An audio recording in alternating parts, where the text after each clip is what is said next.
நமஸ்தே. பிரவிஷ்கால நம்ம 100 மார்க்ஸ்க்கான playlist paper 1 பார்த்துட்ருக்கோம் இல்லையா.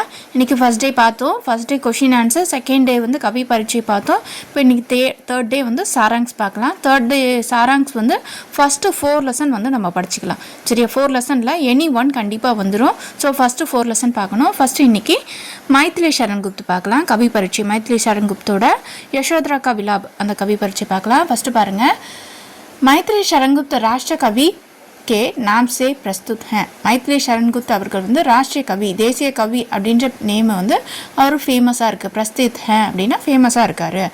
செகண்ட் லைன் பாருங்கள், अपने शुप्त भारत को जागृत करने का सफल प्रयत्न किया है. அவர் வந்து உறங்கிட்டுருக்க தூங்கிட்டுருக்க இந்தியாவை விழிப்படைய செய்கிற முயற்சியை செஞ்சிட்ருக்காருன்னு சொல்கிறாங்க. ஷுப்த் பாரத் அப்படின்னா தூங்கிட்டுருக்க இந்தியாவை. அடுத்தது தேர்ட் லைன் பாருங்கள், यशोधरा का विलाप शीर्षक यह कविता राष्ट्रकवि मैथिली शरण गुप्त जी का गंड काव्य யசோதரா கா ஏக் அங்ஸ் ஹே. யசோதரா கா விலாப்பில் கொடுத்துருக்க இந்த பேசேஜ் வந்து அவருடைய கண்ட காவியத்திலேருந்து கொடுத்தது அப்படின்னு சொல்கிறாங்க. யசோதரா விலாப்ன்றது இந்த கவிதை வந்து தேசிய கவிஞர் மைத்திலி சரண் குப்தோட யசோதரா அந்த தொகுப்புலேருந்து கொடுக்கப்பட்டது. அந்த இதுலேருந்து ஒரு பேசேஜ்னு சொல்கிறாங்க. ஃபோர்த் லைன் பாருங்கள், गौतम बुद्ध की पत्नी नाम यशोधरा है. गौतम बुद्ध वाइफ नेम வந்து यशोधरा.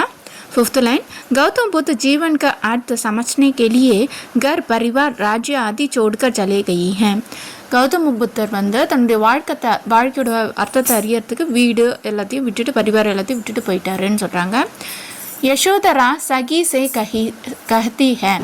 சகி கிட்ட வந்து சொல்கிறாங்க, जीवन की वास्तविकता ये सिद्धि हासिल करने के लिए मेरे स्वामी घर छोड़कर गए हैं. यह मेरे लिए गौरव की बात है. फिर भी वे क्यों रात समय मुझसे कहे बिना गए हैं. யசோதரா தன் தோழிக்கிட்ட சொல்கிறாங்க, வாழ்க்கையோட உண்மையை புரிஞ்சுக்கிறதுக்காக என் கணவர் விட்டு போயிருக்காரு.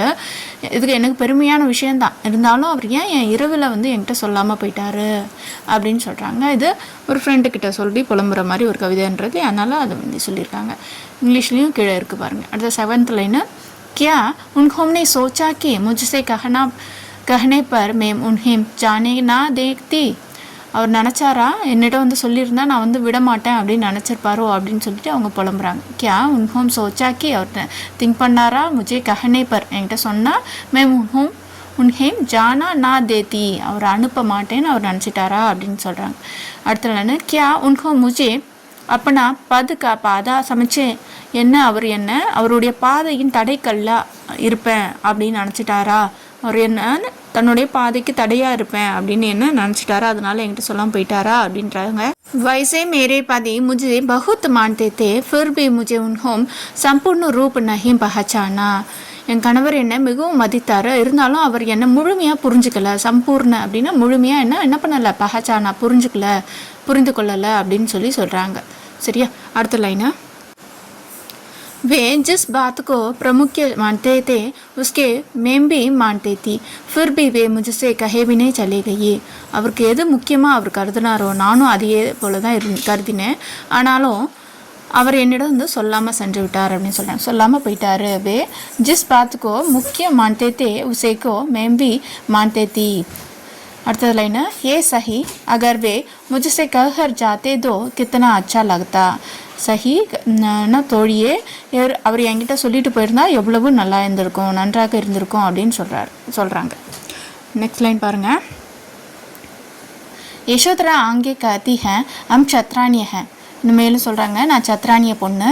சத்ரானிய नारी अपनी पति के युद्ध क्षेत्र में भेजने समय को सुजित करके संतोष के साथ पति को प्राण दाव में रख कर भेजती हैं. சத்ரானிய பெண்கள், அதாவது அந்த இவங்க இருக்காங்க இல்லையா சத்ரானியர்கள், அவங்க வந்து என்ன பண்ணுவாங்க, தன் கணவர்களை போர்க்களத்துக்கு அனுப்பும்போது தங்களே அலங்காரம் பண்ணுவாங்க. அவங்களே அலங்காரம் பண்ணி அந்த கணவரை உயிர் தியாகம் செய்யவும் அனுப்புவாங்களாம். அந்த அளவில் வந்து அவங்க ஸ்ட்ராங்காக இருப்பாங்க அப்படின்னு சொல்கிறாங்க. யசோதரா அந்த மாதிரி ஒரு ஸ்ட்ராங்கான பொண்ணு தான்.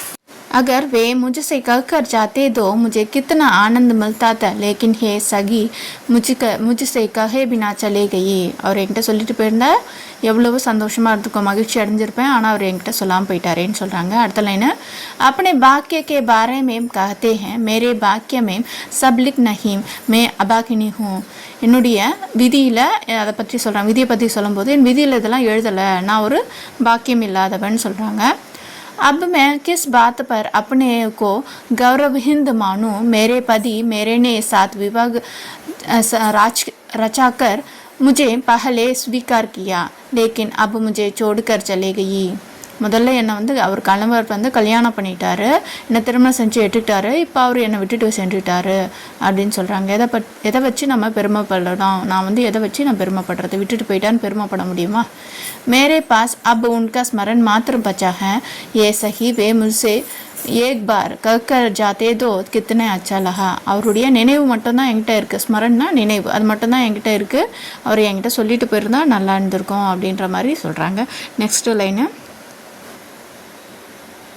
यशोधरा आगे कहती है मेरे आंसू उनको करुणाहीन कहते हैं लेकिन उनके लिए आंसू बहती हैं. யசோதராவுடைய கண்கள் சொல்லுது அவருக்கு வந்து என் மேலே ஒரு கொஞ்சம் கூட கருணை இல்லை அப்படின்ட்டு சொல்லுது, ஆனாலும் என்னுடைய கண்ணு அவருக்காக கண்ணீர் விட்டு அழுகுது அப்படின்னு சொல்கிறாங்க.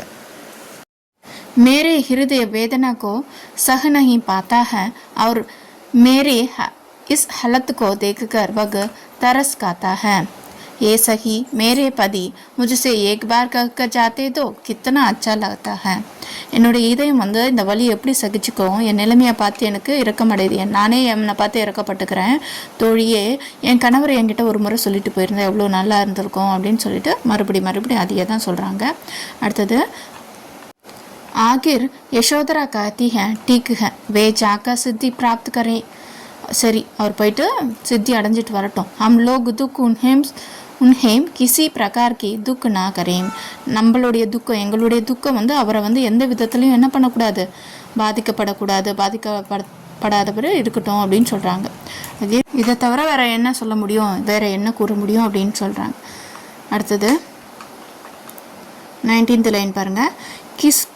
किसके पास जाकर अपना दुख प्रकट कर सकते हूँ लेकिन सही सिर्फ एक बार वे मुझसे कहकर जाते तो कितना अच्छा लगता है. நான் யார்கிட்ட போய் துக்கத்தை வெளிப்படுத்த போகிறேனோ தோழி என்கிட்ட ஒரு வாட்டி அவர் சொல்லிட்டு போயிருக்கலாம் அப்படின்னு சொல்கிறாங்க.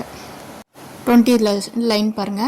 अंत में वह अपने आप को यह कहकर आश्वासन देती है कि वे जब वापस आएंगे तब जरूरत कुछ अपूर्व अनुपम सींज लेकर आएंगे. இப்படி சொல்லி தங்களை வந்து என்ன பண்ணுறாங்க, ஆஸ்வாசம் படுத்திக்கிறாங்க, அமைதிப்படுத்திக்கிறாங்க.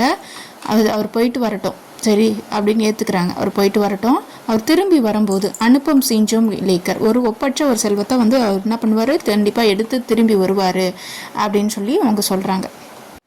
மேரே பிரான் உசை பார்க்கர் அஹலாதீன் ஹோங்கா. என்னோட உயிர் அவரை பார்க்க வந்து என்ன பண்ணுவோம், மகிழ்ச்சி அடையும், உயிரை வந்து அவரை பார்த்து மகிழ்ச்சி அடையும். ஜோபி ஹோ வே அகர் முझसे कहकर जाते दो बहुत आनंदित हो जाती. என்ன இருந்தாலும் அவர் என்கிட்ட சொல்லிட்டு போயிருந்தா மிகவும் மகிழ்ச்சியாக இருந்திருப்பேன் அப்படின்னு சொல்கிறாங்க. நெக்ஸ்ட்டு यशोधरा का विचार है कि पति के मन में उसके प्रति आत्मीयता की भावना नहीं है इसलिए वे उनसे कहे बिना चले गए. अंतः यह विचार यशोधरा का दुखित करता है.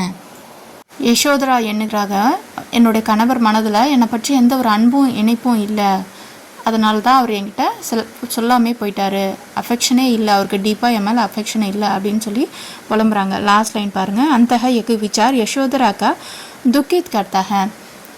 இதனால் தான் இந்த எண்ணம் தான், அவர் என் மேலே அன்பு இல்லைன்ற அந்த துக்கமான அந்த எண்ணம் தான் யசோதராவை மிகவும் துயரப்படுத்துது அப்படின்னு சொல்லி முடிக்கிறாங்க. சரியா, புரிஞ்சுதா? ஈஸியாக வந்து 15 மார்க்ஸ் வாங்கிடலாம். நெக்ஸ்ட் லெசன், செகண்ட் லெசன் பார்க்கலாமா? செகண்ட் லெசனோட சாராங்ஸ் பாருங்க. இஸ் கவிதா का रचयिता सूर्यकांति त्रिपाठी निराला है हेम. இந்த போயமுடைய ரச்சிதா ரைட்டர் யார் அப்படின்னா சூரியகாந்தி திரிபாட்டி நிராலா அவர்கள் அப்படின்னு சொல்கிறாங்க. நெக்ஸ்ட்டு நிராலா நாம் கே அனுரூப் ஆப்கா வியக்தி ஏவ் கிருதித்வ ஹேம். நிராலா அப்படின்றது மீனிங் என்னென்னா யூனிக், அந்த நிராலான்னு பேர் வச்சுருக்காரு, அவருடைய நேமுக்கு ஏற்ற மாதிரி ஆஸ் பர் நேம் அனுரூப் ஆப்கே அவருடைய ஒர்க்கு கூட எப்படி இருக்குமா, அவருடைய ஒர்க்கில் கூட தனித்துவமான ஒரு ஒர்க்காக இருக்கும் அப்படின்னு சொல்கிறாங்க. ப்ரெசன்டேஷன் ஆகட்டும், க்ரியேட்டிவிட்டி ஆகும், எல்லாமே வந்து தனித்துவமாக இருக்கும் அப்படின்னு சொல்கிறாங்க. आप छायावादी प्रगतिवादी चेतना का प्रवर्तक कविताएं में प्रमुख हैं. छायावादी அப்படியும் பிரகதிவாதி. छायावादी அப்படின்னா கற்பனையான கவிதைகள், பிரகதிவாதினா இயற்கை ஒப்பிட்டு கவிதை, இந்த மாதிரி ரெண்டுத்துலேயுமே அவர் வந்து முக்கியமான ஒருவராக இருக்கார். அப்படி நயோ சந்தோம் கா அபிவர்த்தன் பி கியா. நயோ சந்தோம்னா புதிய செய்யுளை வந்து அவர் வந்து வகைப்படுத்தியிருக்காரு. आपके मुक्त छंद के जन्मदाता भी माना जाता है. मुक्त छंदना ஃப்ரீயாக எழுதுறது, அதாவது எந்த ஒரு கட்டுப்பாடும் இல்லாமல் ஒரு செய்யலை எழுதுகிற ஒரு காட்ஃபாதர் அப்படின்னு சொல்கிறாங்க இவர்.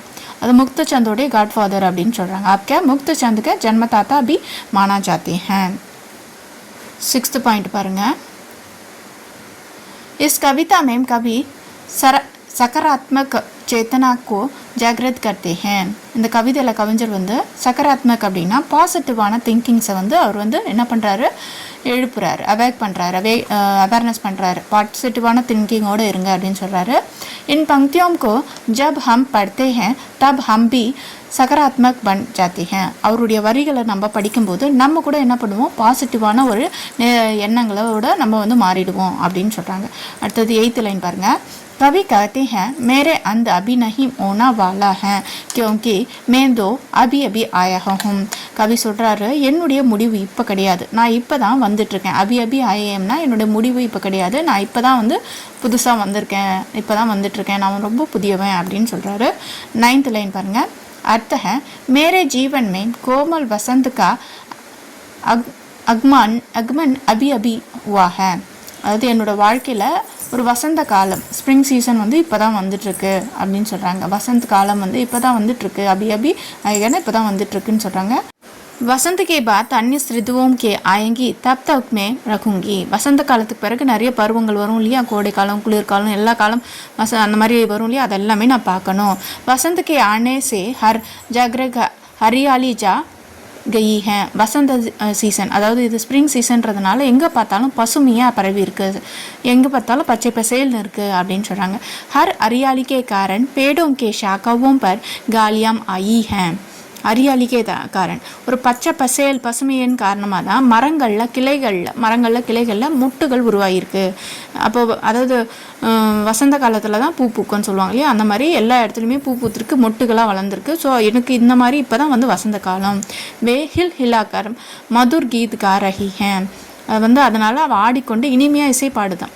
இப்போ நிறைய அந்த மரங்கள் வந்து ஆடுறது வந்து அவருக்கு இனிமையாக இசை மாதிரி இருக்குது அப்படின்னு சொல்கிறாங்க. மலர்கள் வந்து பூத்துதுன்னா நல்லா இருக்கும், நல்ல ஒரு வாசனையாக இருக்கும், அந்த வண்டுகள் இதெல்லாம் ரீங்காடமிடும், அதெல்லாம் வந்து இனிமையாக இருக்குன்னு சொல்கிறாரு. मैं अपने मीठे ये कोमल सपनों की किरण उन कालियां पर फेरूंगा. நான் இந்த இனிமையான மென்மையான கனவுகளின் ஒளியை வந்து அந்த மொட்டுகளுக்கு பாய்ச்சுவேன். மொட்டுன்றது யாரை சொல்கிறாரு, இளைஞர்களை சொல்கிறாரு. இந்த இனிமையான கனவு அப்படின்றது முன்னேற்றத்தை சொல்கிறாரு. அந்த கனவை வந்து என்ன பண்ணுவேன், இந்த மொட்டுங்களுக்கு பாய்ச்சுவேன்னு சொல்கிறாரு. அவர் உன் காலியாம் கா ஜகாவுங்கா, அந்த மொட்டுக்களை வந்து விழிப்படைய செய்வேன். மொட்டுக்கள்னா யார், இளைஞர்களை என்னோட எழுத்துனால விழிப்படைய செய்வேன்னு சொல்கிறார்.